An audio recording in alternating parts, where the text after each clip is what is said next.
Je vais vous montrer comment créer un bulk shot pour YouTube sans Canva. Pour cela vous devez suivre mes instructions très attentivement. Fondamentalement, nous pouvons faire avec Kritomi Website. Vous devez juste aller à kritomi.com et vous devez créer un compte. Après que ce type d'interface sera créé, maintenant vous devez aller à l'option des modèles. Vous pouvez maintenant facilement sélectionner vos modèles. Tout ce que vous voulez. Pour la démonstration, je vais sélectionner ce modèle. Il n'y a que plusieurs modèles, mais celui-ci ne se charge pas pour l'instant. Je vais donc utiliser celui-ci. Après cela, vous pouvez facilement éditer la composition et la musique. Si vous le souhaitez, je supprime la musique. Vous pouvez également ajouter de la musique. Il y a tellement d'options.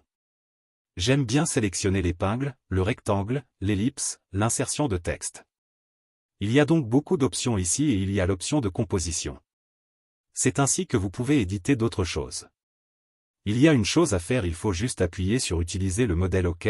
Maintenant vous pouvez voir la feuille de calcul à la vidéo. Maintenant nous avons un travail sur la feuille de calcul avant d'aller au ChatGPT. Maintenant vous devez aller au ChatGPT et vous devez écrire vos choses particulières comme j'ai écrit le top 10 des cours de santé sous forme d'Excel. OK. Vous pouvez voir qu'il a déjà été donné dans la boîte. Sélectionnez le OK. Copiez-le et collez-le. Il a été collé ici. Allez au bouton fichier, tapez sur télécharger puis tapez sur CSV. Vous devez télécharger le fichier CSV. Ainsi vous pouvez voir que le fichier CSV a été téléchargé. Maintenant allez à la vidéo de narration d'histoire.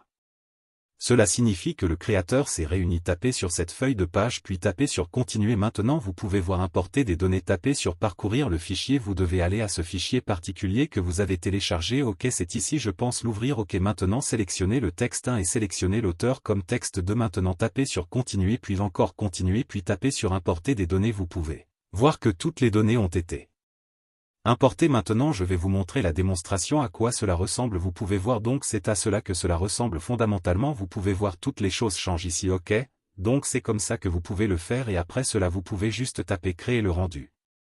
Si ce tutoriel vous a aidé, aimez cette vidéo et n'oubliez pas de vous abonner à ma chaîne. À bientôt dans la prochaine.